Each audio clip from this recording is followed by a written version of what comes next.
Dieu qui garde l'alliance, il n'y a personne comme toi.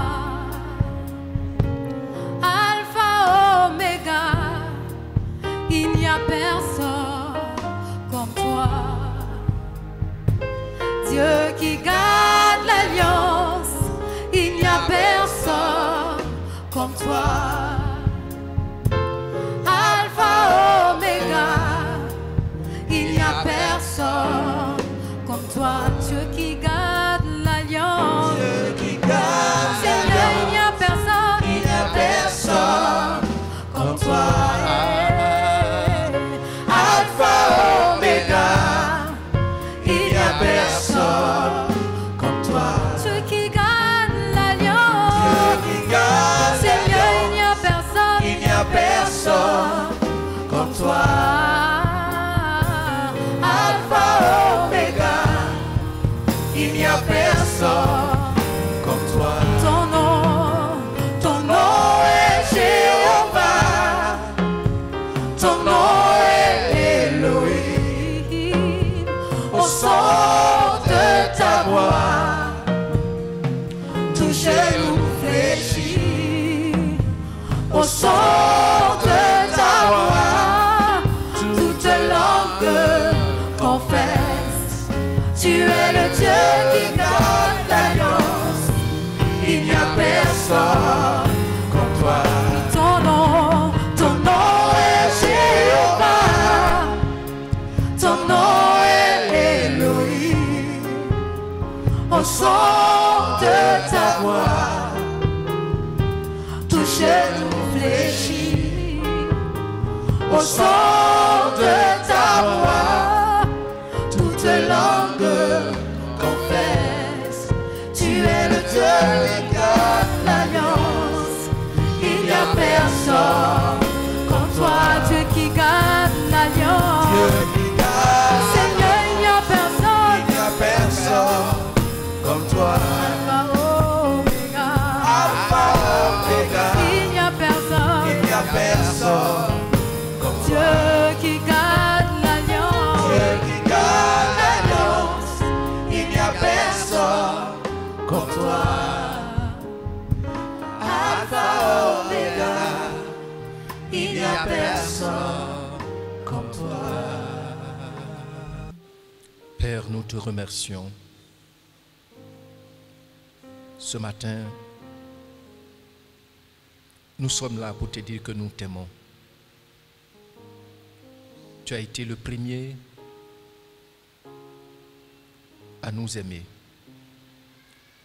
Merci de ce que, Éternel, tu es le Dieu véritable. Nous portons tes empreintes. Merci, Père, de ce que tu ne nous as pas caché ton amour. Tu ne nous as pas caché ta face. Tu as envoyé Jésus-Christ, ton Fils, qui est venu avec un cœur de compassion envers nous. Nous l'avons entendu. Nos cœurs ont été touchés et nos yeux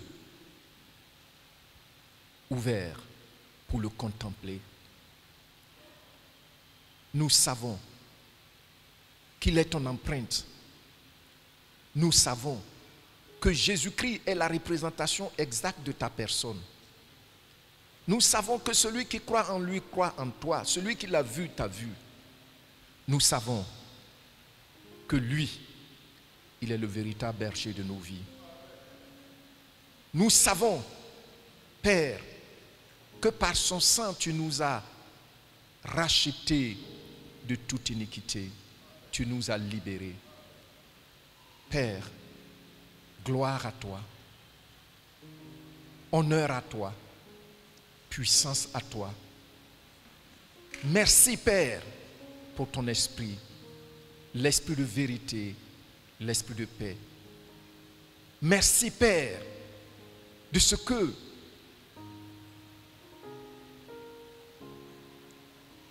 Tu nous as convaincus que nous sommes effectivement à toi.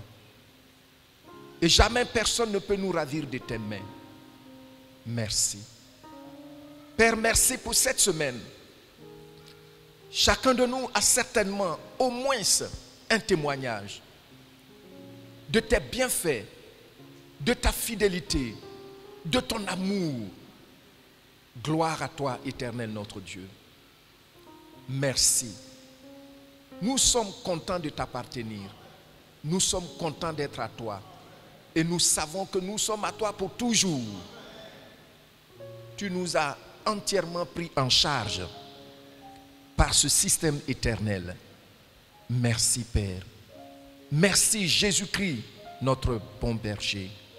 Merci Saint-Esprit, esprit de vie, esprit de faveur.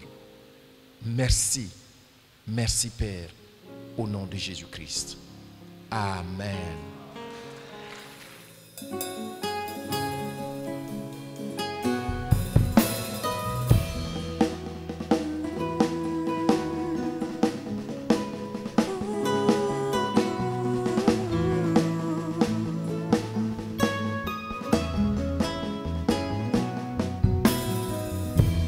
Dieu a une armée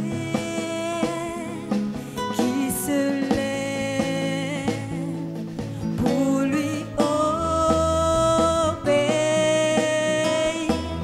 Dieu a une armée qui se lève pour le servir. Peuple de Dieu, lève tes mains pour l'adorer.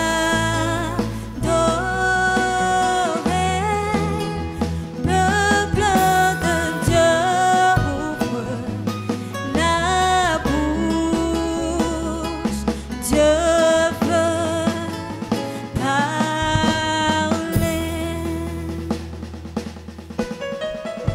Dieu veut parler.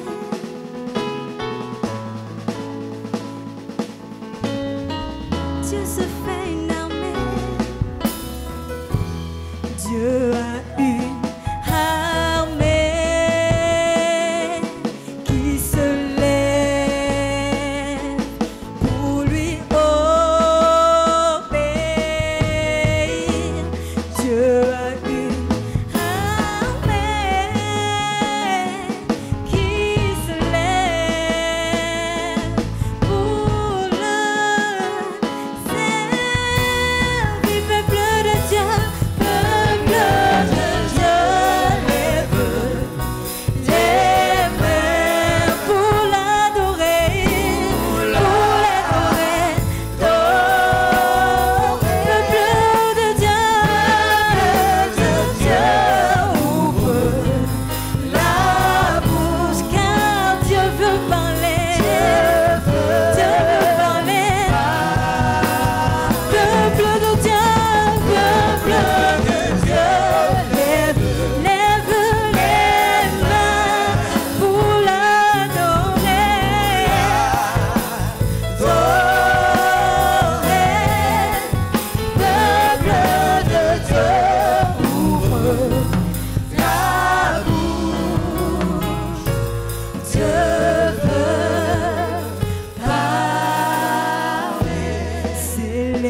Il veut parler à ton cœur.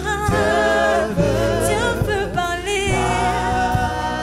Il veut parler à ton âme. Dieu veut parler.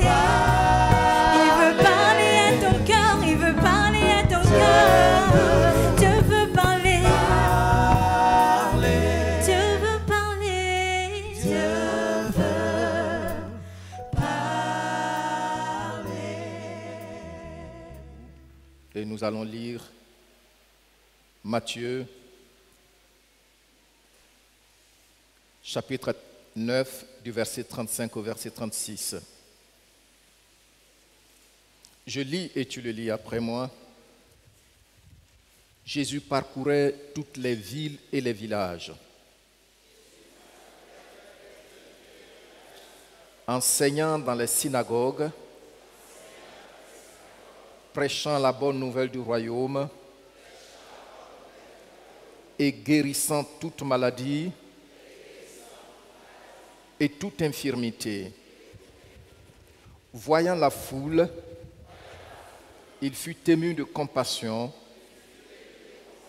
pour elle, parce qu'elle était languissante et abattue, comme des brebis qui n'ont point de berger. Merci, veuillez vous asseoir.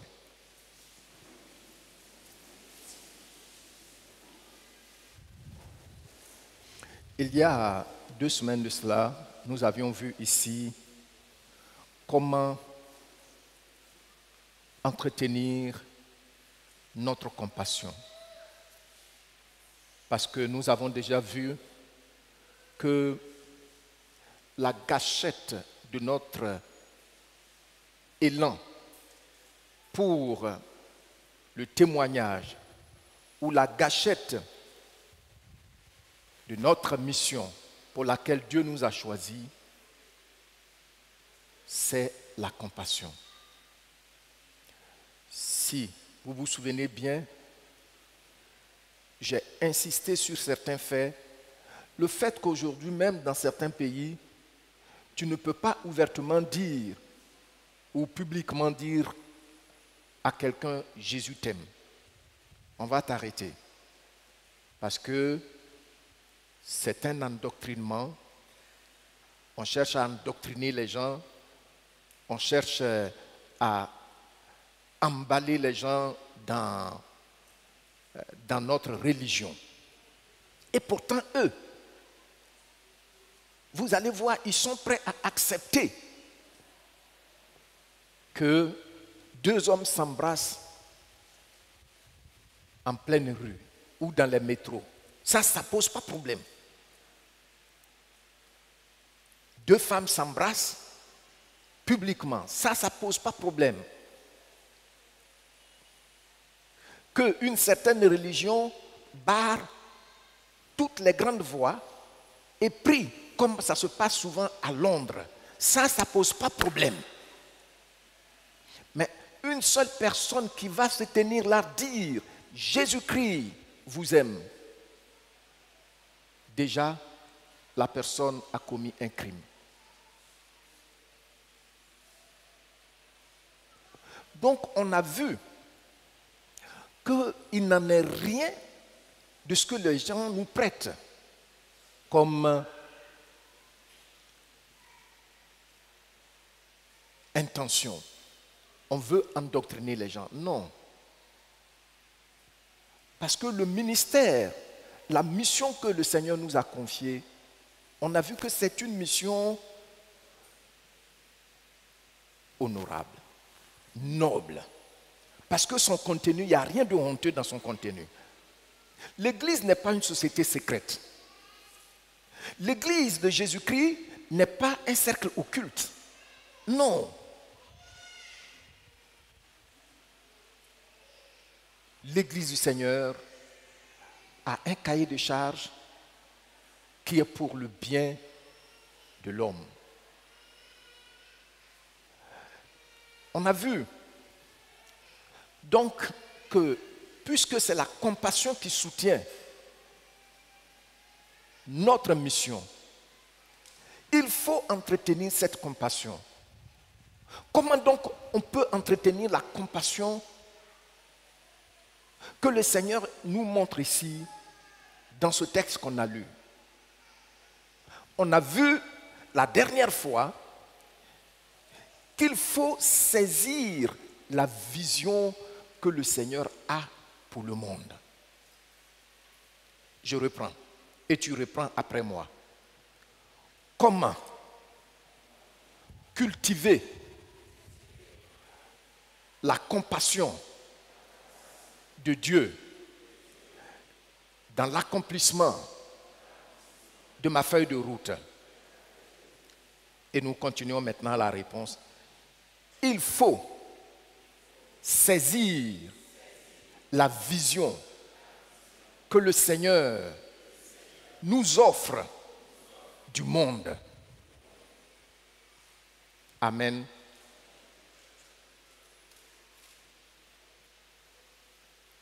Tant que tu n'as pas saisi la vision, tu resteras indifférent. Tant que tu n'as pas saisi la vision que seul le Seigneur Jésus nous offre du monde, tu ne pourras pas être persévérant dans l'exécution de ta feuille de route. Il faut donc saisir la vision que le Seigneur nous offre du monde. Et voici cette vision. Nous venons de lire le texte de Matthieu, chapitre 9, du verset 35 au verset 36. La Bible dit, Jésus parcourait toutes les villes et les villages, enseignant dans les synagogues, prêchant la bonne nouvelle du royaume.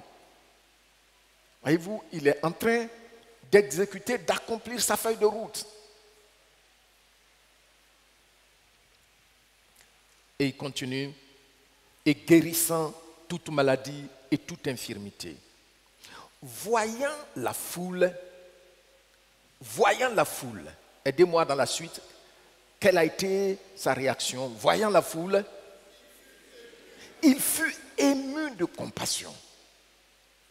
Voyant la foule, il fut ému de compassion. Alors, on se rend compte que, en fait, c'est quelque chose qui se répétait, qu'on discernait en Jésus-Christ, qu'on voyait visiblement, parce que la Bible nous dit clairement qu'il parcourait toutes les villes et les villages. Alors là, à ce stade, Matthieu nous fait ressortir ce qu'il a vu se répéter. Mais pourquoi ça se répétait? Parce que la Bible dit, il a une vision nette, une vision claire du monde qui s'est éloigné de son Créateur. Alors, il fut ému de compassion. Et nous avons dit la dernière fois que la compassion, c'est le fait d'être touché par la situation de quelqu'un, le fait d'avoir un élan honnête de partager le fardeau de quelqu'un, de le décharger selon la mesure que le Seigneur te donne, la mesure du pouvoir que le Seigneur te donne. Mais bien aimé, aujourd'hui, nous allons voir, on va mettre un accent particulier sur quelques aspects. Nous allons considérer spécialement aujourd'hui la vision du monde que le Seigneur Jésus nous offre. Aujourd'hui, nous considérons la vision du monde que le Seigneur nous offre. Voyez-vous que beaucoup de gens donnent l'impression que quand on dit on croit en Dieu, surtout dans l'Église, c'est le fait d'être émotif, c'est le fait d'être dans les airs.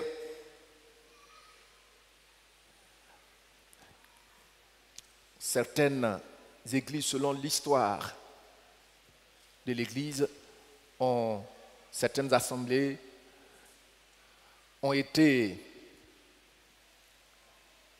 fermées à l'action du Saint-Esprit, disons aux manifestations du Saint-Esprit dans leur assemblée, parce que dès que le Saint-Esprit, on dit le Saint-Esprit commence à se manifester dans l'assemblée, il y a des gens qui sautent sur les chaises, ils cassent les chaises, ils frappent certains, d'autres. Bon. Et puis après, même pas, c'est-à-dire, toutes les vertus du Saint-Esprit sont écartées. L'intelligence, la lucidité, la bonté, la bienveillance, tout ça, c'est bafoué. Et c'est ça qu'on appelle la spiritualité. C'est ça qu'on dit on est vraiment spirituel. Non. C'est quand nos pensées sont alignées à la parole de Dieu. C'est quand nos pensées, notre esprit voit comme Dieu voit. Amen. Donc ici, Dieu nous offre une vision où nous devons être, la vision du monde, où nous devons être lucides. Ce n'est pas une philosophie, mais c'est un fait. Il nous le présente. Maintenant, quand on saisit ce fait-là, alors on voit qu'on peut être persévérant dans l'exécution de notre feuille de route avec l'esprit de compassion. Alors, voici la vision que le Seigneur nous offre, premièrement, du monde. La Bible dit, ces grandes foules étaient abandonnées à elles-mêmes. Tu as vu? Ce qu'on a lu, il dit, verset 16, voyant la foule, il fut ému de compassion. Parce qu'elle était comment? Languissante, abattue, comme des brebis qui n'ont point de berger. Voici la vision. Voici comment Dieu sur son trône voit les hommes. Voici comment son Fils, parmi nous, a fait l'état des lieux. Voyez-vous que nous, cette vision est très importante parce que nous, on regarde à quoi? À l'apparence. Nous, on regarde à l'apparence.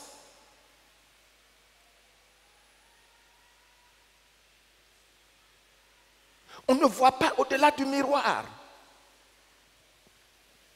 Mais lui qui est notre Créateur dit, la feuille de route que je vous ai confiée est basée sur la compassion parce que voici l'état réel de tout homme sans Dieu. Languissante. Et nous voyons. Jésus dit,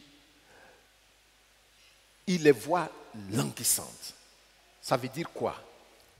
Être languissant, c'est être épuisé. Quand quelqu'un est épuisé, il n'a plus de force, il est fatigué à l'extrême, alors on dit qu'il est languissant. Vous voyez? Mais il ajoute un autre aspect de sa vision du monde. Les hommes et les femmes, bien sûr, bien entendu, sont abattus. C'est-à-dire, quand Dieu nous voit, c'est comme ça. On est affaibli, on est sans force, on est abattu. C'est la même chose. Seulement que, ici, c'est une gradation, c'est-à-dire, il a augmenté son accentuation. Languissante, abattu. Parce que quand nous regardons, être abattu, c'est être sans force. C'est être très fatigué. C'est être triste et découragé. Finalement, voici l'état du monde.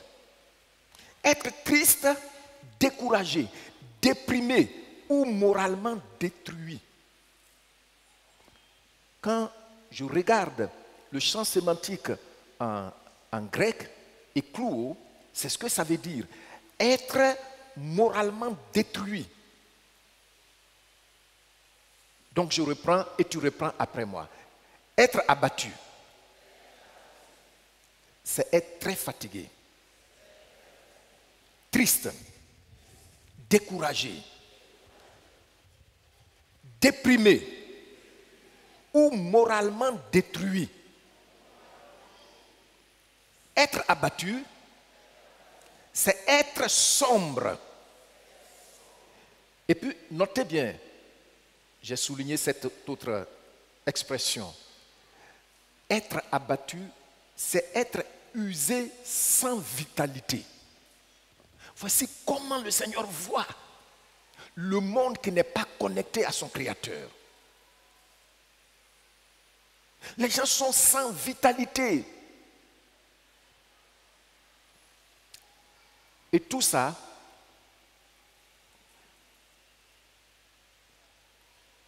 quelle en est la cause? Il le dit, parce qu'ils n'ont pas de berger. Les gens n'ont pas de berger. Des grandes religions aujourd'hui dans le monde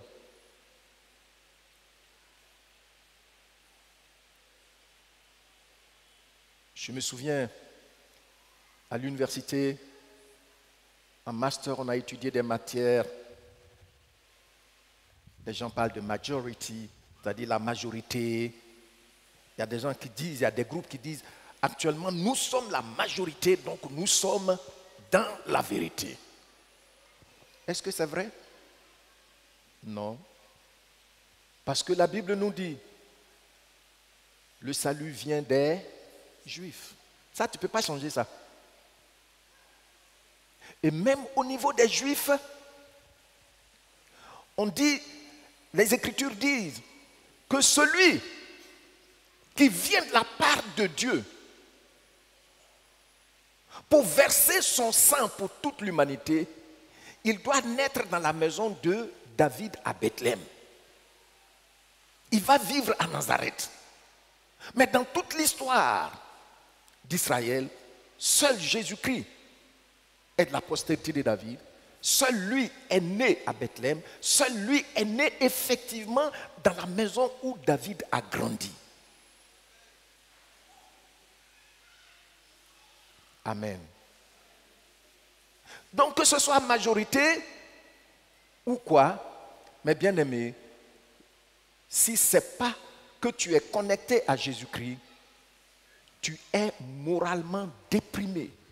Et j'aime bien cela. Moralement détruit, moralement détruit. Les hommes sont moralement détruits. Aujourd'hui,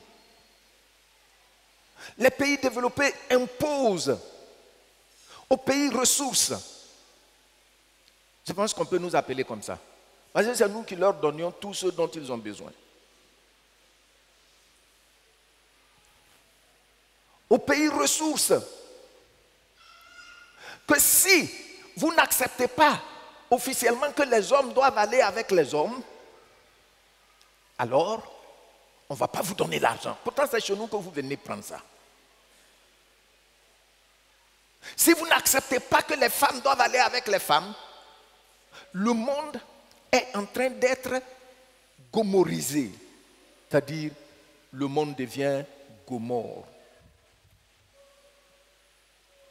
Vous voyez, les anges de Dieu étaient allés pour libérer Lot et sa famille.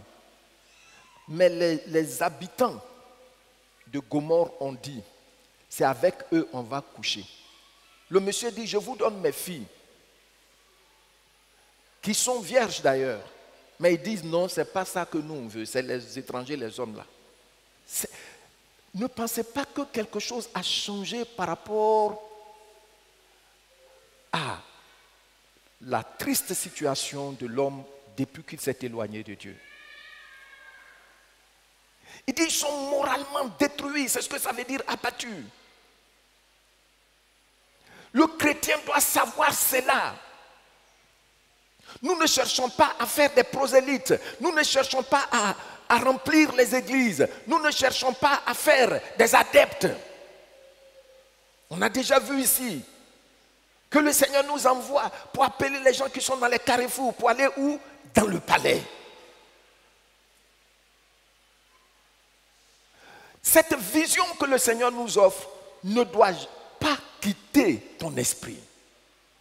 Même il y a beaucoup de chrétiens qui sont négligents, qui traînent encore les pas, parce qu'ils n'ont pas cette vision.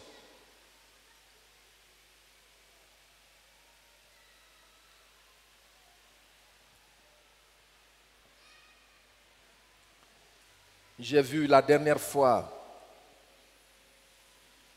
2 différents débats sur France 24. Un débat avec ceux qui sont appelés experts. C'était sur la Russie. Ils disent que la Russie, je ne vais pas entrer dans l'histoire, mais vous savez que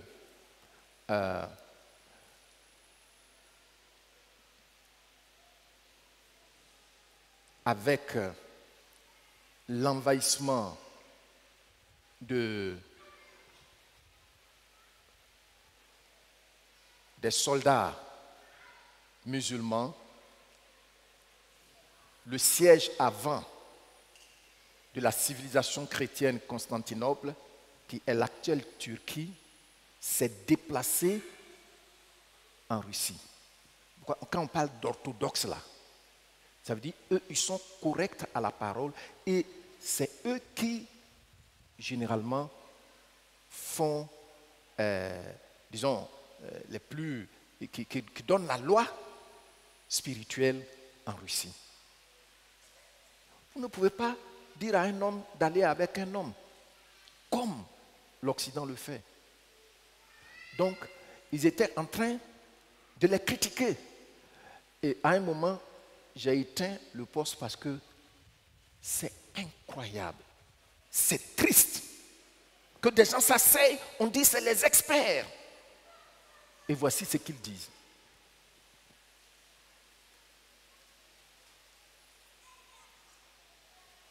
Vous voyez? Un autre débat que j'ai suivi, c'est que Qatar ne veut pas voir les hommes qui vont avec les hommes aller défiler là-bas. Donc ils disent, si c'est comme ça, on boycotte. Mais regardez-les, regardez-les. Quand leur équipe a gagné, regardez, ils ont redressé les écrans, les grands écrans, en un rien de temps, hein. En France, partout, pour que les gens puissent voir leur équipe. Regardez-moi des gens comme ça. Pourtant, c'est eux qui, en quelques jours, ils ont écrit pour dire qu'ils boycottent. Mais, écoutez, est-ce que les gens là, ils peuvent être un peu lucides? Un musulman, il peut avoir jusqu'à 6 femmes. C'est ce que leur parole leur permet. Toi, tu vas aller briser ça, que l'homme doit aller avec l'homme. Bientôt, nous allons voir dans ces pays-là des hommes, un seul homme va aller avec plusieurs hommes. Vous allez voir ça bientôt. Mais c'est parce que moralement, les gens sont détruits.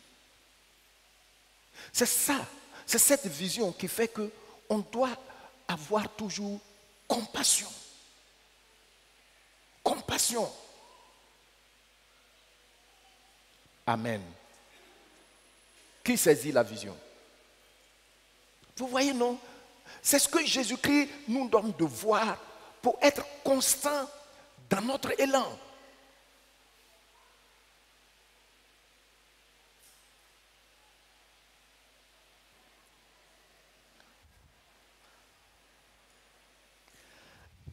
Dans le mois d'août, j'étais sorti avec mon fils. Et puis, Au feu, il a commencé à me dire, Daddy, regarde, regarde. Il y a quelqu'un,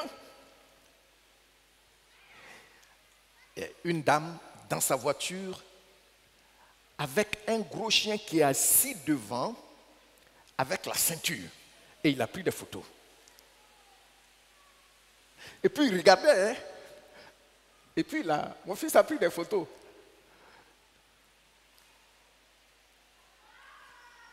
Le chien devant, à côté, avec ceinture. Non, les gens,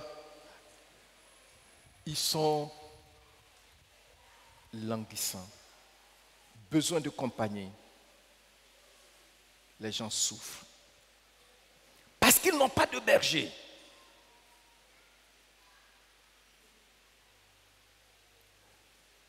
Regardez ce que la Bible nous dit.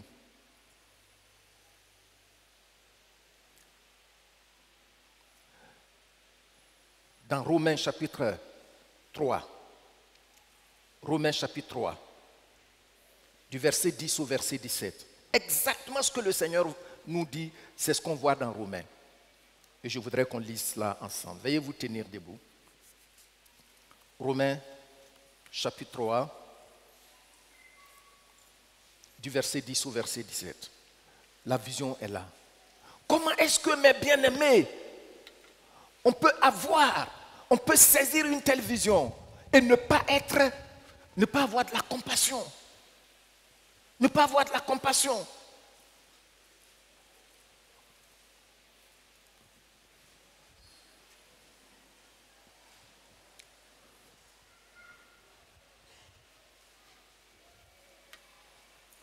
Vous avez retrouvé? Nous allons le lire ensemble. Pour ceux qui sont en haut, lisez à haute voix. Je vois qu'il y en a qui sont encore assis. Hein? Ils n'ont pas encore retrouvé. J'ai dit Romains, chapitre 3, du verset 10 au verset 17. Je lis et puis tu lis après moi.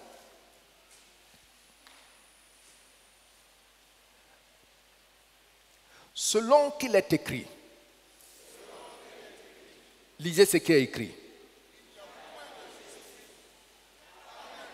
Arrêtons-nous là. Quelle est l'affirmation? Il n'y a point de juste. Pas même un seul. Aujourd'hui, les gens sont en train de tout faire pour dire nous allons faire dialogue. Juste pour créer une seule religion, la tour de Babel. Mais tenez-vous bien, mes bien-aimés, ça ne peut jamais nous connecter à notre Créateur, sinon par Jésus-Christ seul. Amen. Il est écrit sans effusion de sang, qu'est-ce qu'il y a? Il n'y a pas de pardon. Or, ce passage dit, il n'y a point de juste, pas même un seul. Ça veut dire, tout le monde a son sang infecté. C'est pourquoi Dieu a envoyé son Fils, lui qui n'a jamais désobéi à Dieu et dont le sang est saint. Il est venu verser son sang pour nous. Amen. Et nous continuons. Regardez. On reprend. Selon qu'il est écrit, il n'y a point de juste, pas même un seul. Nul n'est intelligent. Nul ne cherche Dieu. Vous voyez, non? Nul n'est intelligent. Nul n'est intelligent. Je vous ai dit ici, un jour, je regardais France 2, j'étais à Paris.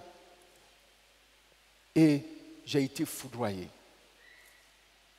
Quand le journaliste, c'était un panel le journaliste a reçu des francs-maçons. Il a dit, mais vous dites que vous ne faites pas la politique, ça est dans votre constitution. Mais comment se fait-il que maintenant, vous cherchez des places à l'hémicycle? Le monsieur, il a essayé de répondre avec beaucoup de vernissage. Il a dit non, que de toute façon, depuis François Mitterrand, c'est nous qui dirigeons parce que nous sommes dans tous les ministères, auprès des ministres, auprès du président, des présidents, on donne les instructions. Maintenant, il y a une femme qui devait intervenir. Elle dit, maintenant, nous faisons la politique, on veut être à l'hémicycle pour lutter contre la loi de Dieu.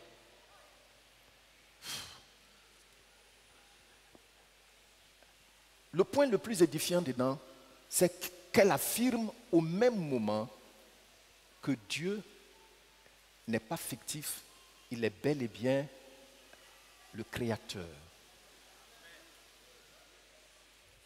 Amen. C'est ce que nous voyons dans Psaume 2. Pourquoi les nations s'agitent-elles contre loin de Dieu? Pourquoi? Nul n'est intelligent, nul ne cherche Dieu. Est-ce qu'on doit rester indifférent? Est-ce qu'on doit rester indifférent vis-à-vis de ces gens? Voici le tableau. Voici le tableau. Les gens souffrent. Ils n'ont point d'intelligence. Nul ne cherche Dieu. Regardez. Et nous continuons la lecture.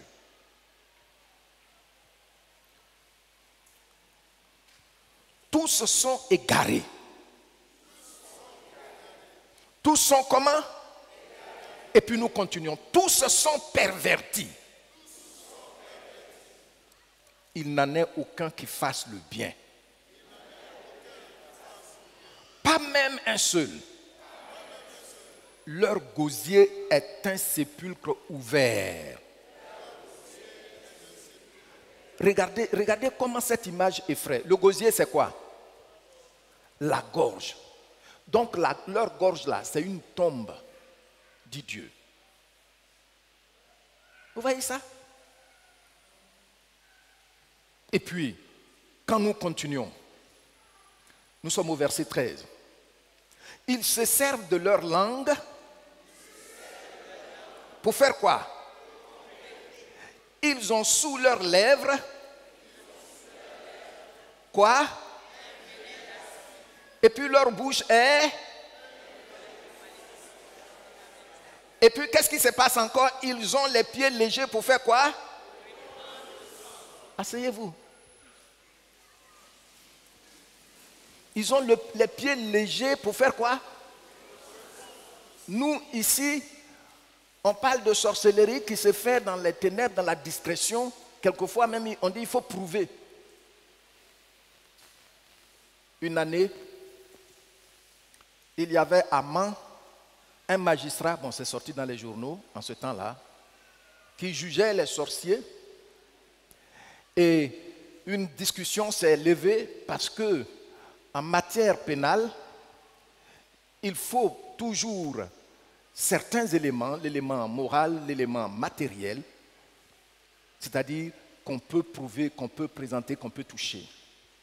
Alors c'est ce qui permet de valider une affaire.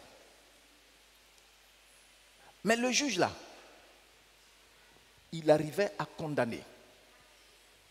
Et il y a un jugement là-bas au tribunal. Quand il posait les questions, le sorcier s'est fâché et il a demandé au juge là, mais tu as quoi avoir à faire? C'est mon parent.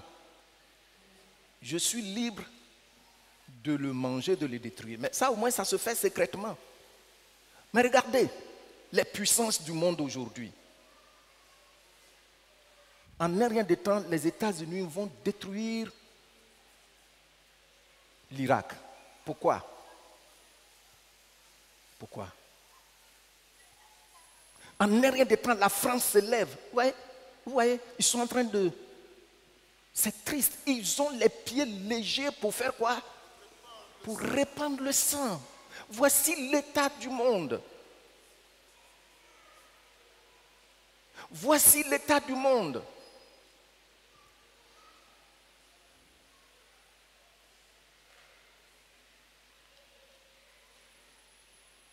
Mais nous sommes distraits. enfants de Dieu. Par le fait, dès qu'on parle déjà de développer, pays développé. Mais voici, quand Dieu nous regarde, comment tout le monde est.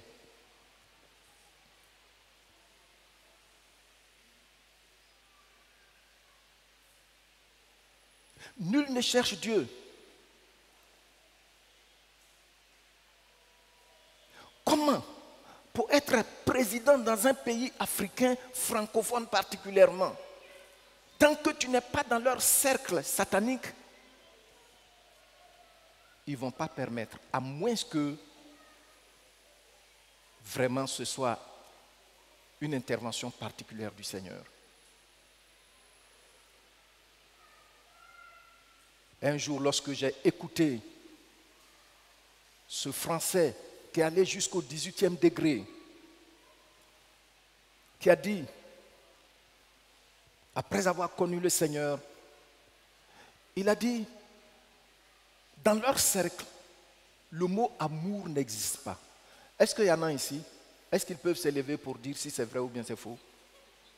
Mais lui au moins, il a écrit 2 livres là-dessus. Dans le cercle de la franc-maçonnerie, le mot amour n'existe pas. Oui. Et il a dit que leur première motivation, c'est de voir ce que tu peux leur apporter et non ce que eux, ils peuvent t'apporter. Mais Jésus, ce n'est pas ça. Il voit que tu es abattu. Il voit que tu es sans berger. Ça veut dire sans protection. Alors, il vient pour te secourir et te mettre au large. Voici notre message.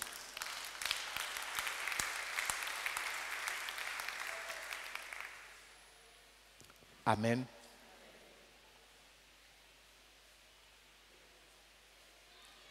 Il a dit, dans ce cercle, il n'y a pas le mot amour. Il parle d'amitié. Il parle d'amitié, mais c'est juste pour contrôler les autres. Il a écrit 2 livres là-dessus. Personnellement, je n'ai pas encore lu ces livres, mais je l'ai écouté.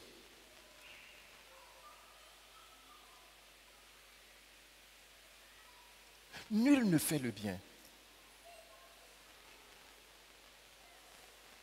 Il a dit pour aller au 30e degré, ils font beaucoup de cérémonies pour... Il dit les cérémonies sont flamboyantes, juste pour t'impressionner.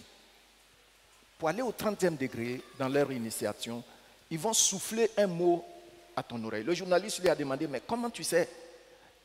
Il a dit non, qu'il y a une dame qui a accédé au 30e degré et rendant son témoignage, c'est elle qui a dit ça. Vous savez ce qu'on leur souffle? Tubal Caïn. C'est terrible quand vous voyez ça dans la Bible.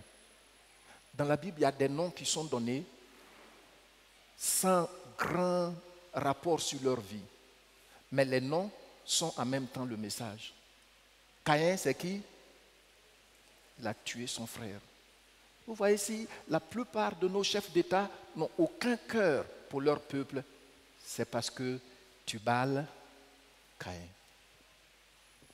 Le monde souffre, mes bien-aimés. Ils ont les pieds légers pour verser le sang. Et nous sommes là. Nous sommes là. 5 ans chrétiens sans gagner une seule personne au Seigneur.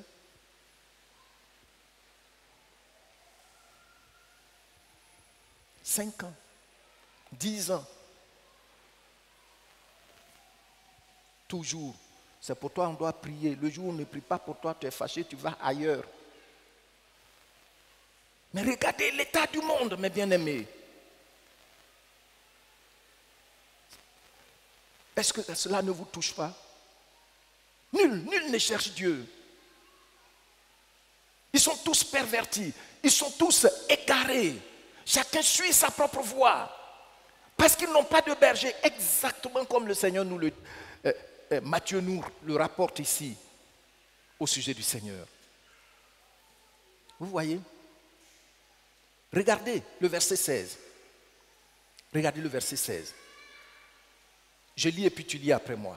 La destruction et le malheur sont sur leur route. Ils ne connaissent pas le chemin de la paix. La crainte de Dieu n'est pas devant leurs yeux. Vous voyez ça? Maintenant, regardez la bonne nouvelle. Le verset 23. Le verset 23. Il n'y a point de distinction. Vous lisez après moi. Verset 23. Il n'y a point de distinction. Car tous ont péché et sont privés de la gloire de Dieu. Ils sont gratuitement justifiés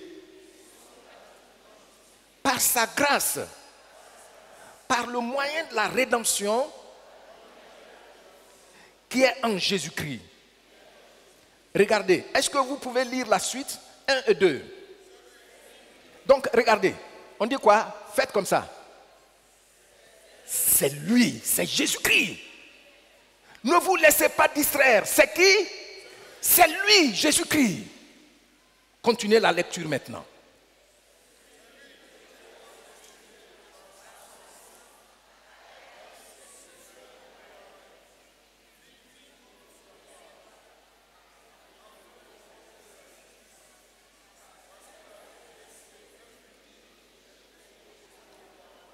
Merci. Donc, la Bible dit ici, effectivement, tout le monde est sans berger. Le vrai berger est arrivé sur la terre. Jésus-Christ. Il regarde le monde et il offre à son peuple que nous sommes l'état réel du monde.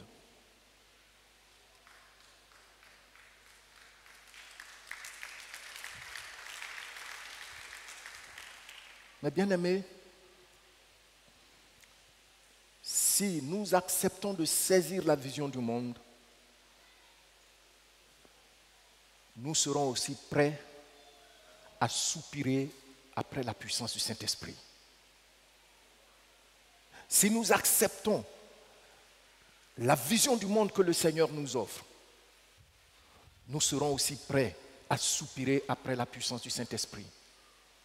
Parce que la compassion authentique qui peut faire passer quelqu'un des ténèbres à la lumière va animer toujours notre cœur et nos élans. Vous voyez? La vraie condition de l'homme, une condition de misère,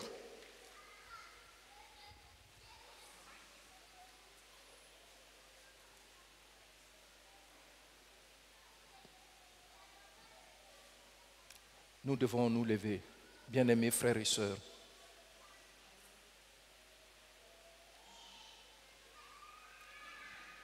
Beaucoup de religions aujourd'hui dans le monde, beaucoup de religions, l'Église est infiltrée. Beaucoup de gourous, des monseigneurs,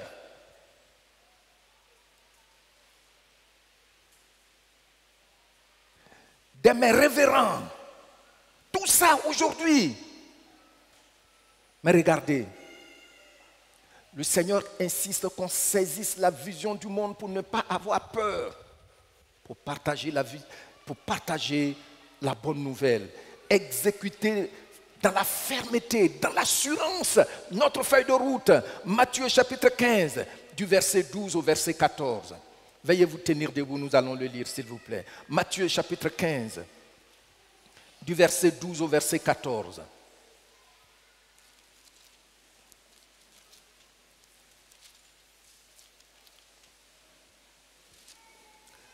Matthieu chapitre 15, du verset 12 au verset 14.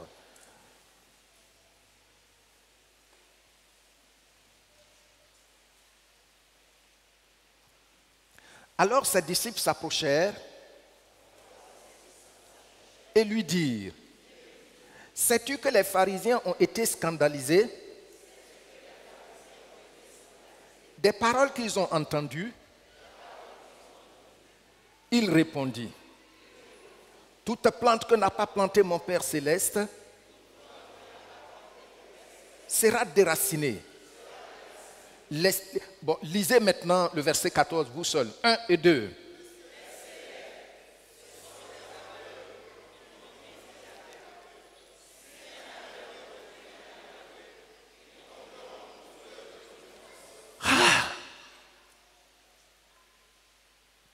Ils vont littéralement dans la fosse éternelle. Merci, veuillez vous asseoir. C'est les grands guides religieux. Les grands guides religieux. Aujourd'hui même, des tribus, des peuples qui n'entretenaient pas la barbe sont obligés d'entretenir une barbe.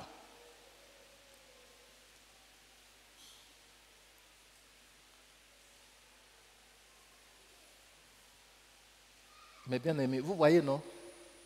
Si un aveugle conduit un aveugle, qu'est-ce qui va leur arriver les deux?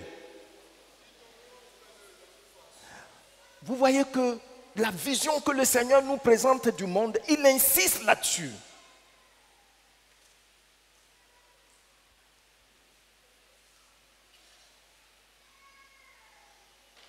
Il insiste là-dessus.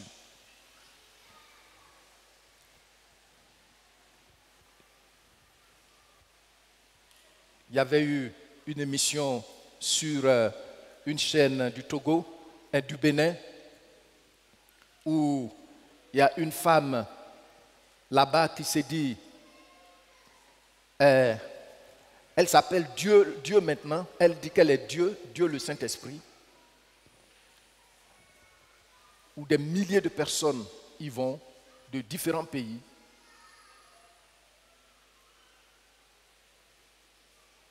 Malheureusement pour elle, un de ses proches collaborateurs a désisté et est en train de dévoiler ce qui se passe là-bas. Et il parle avec beaucoup de retenue.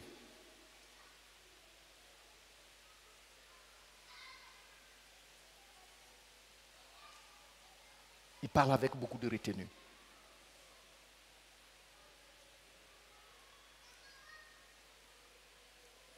Il dit tout ce qui s'y pratique, c'est hautement diabolique. L'animateur lui a demandé, mais comment, concrètement? Et puis il a commencé à expliquer les choses. Comment ils ont été au Gabon. Elle vient lui dire, on va aller faire une promenade. À partir de quelle heure? À minuit. Ils vont aller visiter un peu la ville, Libreville. Ils sortent, ils s'en vont jusqu'à un certain moment et vous devez vous mettre en culotte. À un moment, elle leur dit, non, on fait demi-tour. Ils vont où maintenant? À la plage. Le journaliste demande, mais pourquoi vous partez à la plage? Il a expliqué.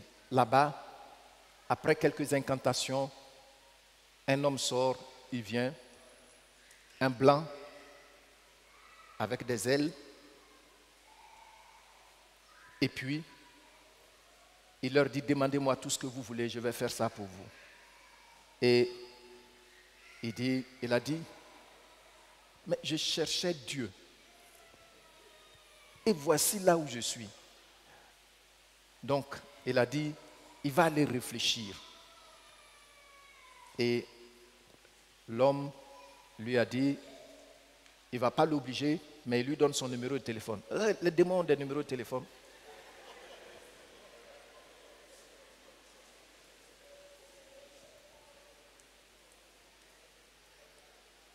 Pour une seule cérémonie, il faut payer 207 000 par personne. 207 000. Il y a des gens qui sont dans cette assemblée-là. J'ai prié pour leur délivrance. pour leur guérison. J'ai béni leur mariage, leurs enfants, leurs petits-enfants. Mais demandez-leur, est-ce que vous êtes une fois levé pour donner 200 000 francs à votre pasteur? Je ferme la parenthèse. Maintenant, vous voyez? Pourtant, elle dit qu'elle s'appelle Dieu, le Saint-Esprit.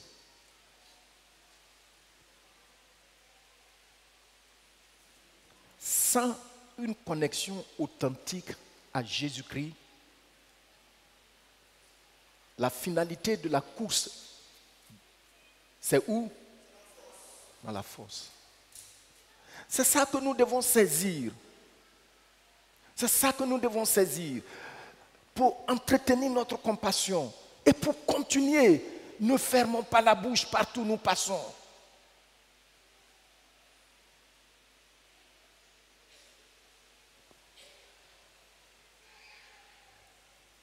Le Seigneur dit, laissez-les, les pharisiens. Il dit, c'est des aveugles qui conduisent des aveugles. Si un aveugle conduit un aveugle, ça c'est un principe. Ils tomberont tous deux dans une fosse.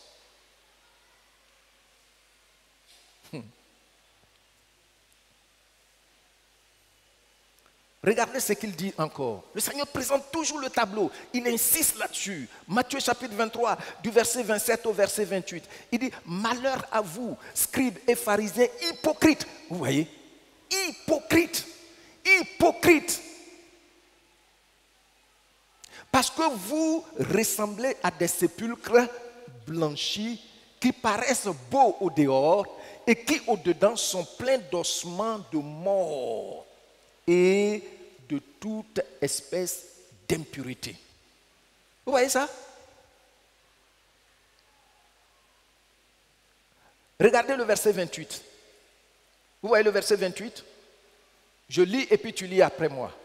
Vous de même, au dehors, vous paraissez juste aux hommes, mais au dedans, vous êtes plein d'hypocrisie et d'iniquité. Voici l'état du monde. Voici l'état du monde.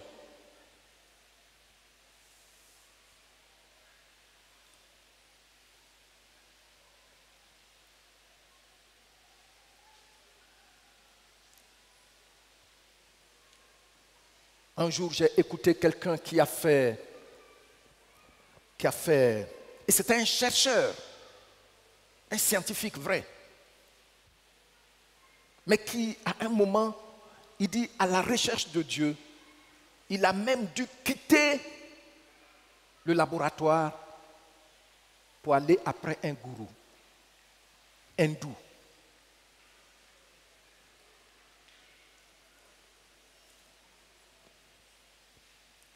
Quand il explique les choses, il s'efforce pour que tu puisses comprendre. Et le bouddhisme, comment il y a des points de contact dans l'homme pour rassembler les énergies, et il dit beaucoup de choses qu'il décrit. Et comment il a entraîné beaucoup d'intellectuels de son pays dans cette affaire. Maintenant, il a rencontré le Seigneur. Les gens lui demandent, il dit, vous savez, le Seigneur sait se manifester à chacun avec des arguments irréfutables. Les gens lui demandent, mais comment après toutes ces expériences, pouvoir même sortir hors de soi? Il revient, il rencontre le Seigneur. Il dit, il n'a jamais été satisfait. Il n'a jamais connu ce que c'est la paix. Et que le dernier point qu'il a touché, c'est quand il a vu comment Bouddha est mort. Il a fait tous ces exercices parce qu'il faut tuer en soi le désir. Mais si on tue en nous le désir, on n'est plus un être normal. Et quand tu tues en toi le désir avec tous ces mouvements, pour terminer, tu n'as point de sensibilité. Ce qui a fait que Bouddha, c'est dans ces mouvements-là, quand il savait qu'il allait mourir, il a fait ces mouvements et il mourait en souriant. C'est comme ça les gens l'ont trouvé. Il est mort, mais il souriait. Et il a dit, ce qui l'a touché, c'est que les chrétiens, ils parlent de Jésus. Jésus est mort dans la douleur. Et le Seigneur a dit, tu as vu, j'ai pris effectivement toutes vos douleurs sur moi. Donc Bouddha qui meurt en souriant, parce qu'il a fait ses gestes, ses mouvements, pour neutraliser toute sensibilité dans son âme, aussi bien que dans son corps. Comment il peut vous sauver? Mais bien aimés, le Seigneur dit là, ils sont hypocrites.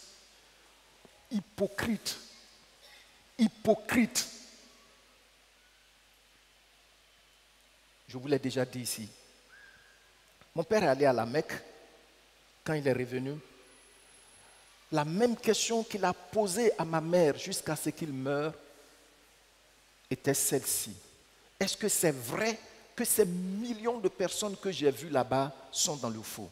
Pourquoi il posait la question? Parce qu'il n'a pas l'assurance de son salut. Hypocrite.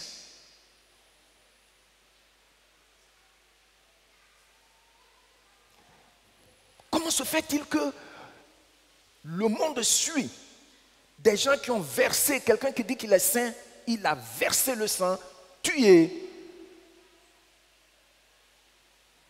en face de quelqu'un qui n'a jamais versé le sang, mais lui, il a bâti son royaume sur son propre sang, Jésus-Christ notre Seigneur.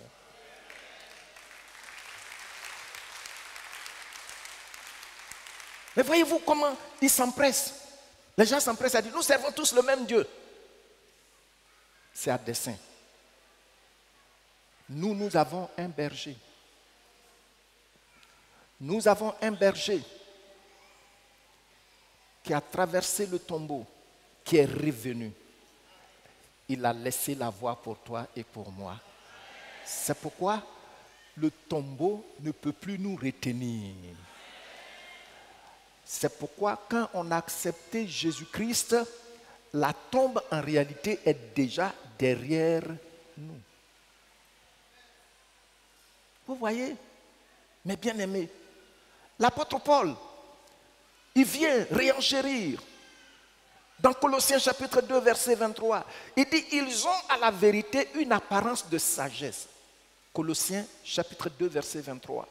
Ils ont quoi? À la vérité une apparence de sagesse. En ce qu'ils indiquent un culte volontaire de l'humilité et le mépris du corps. Mais ils sont sans aucun mérite et contribuent à la satisfaction de la chair. Oh, ils sont tous dans les carrefours, malgré leur grande doctrine.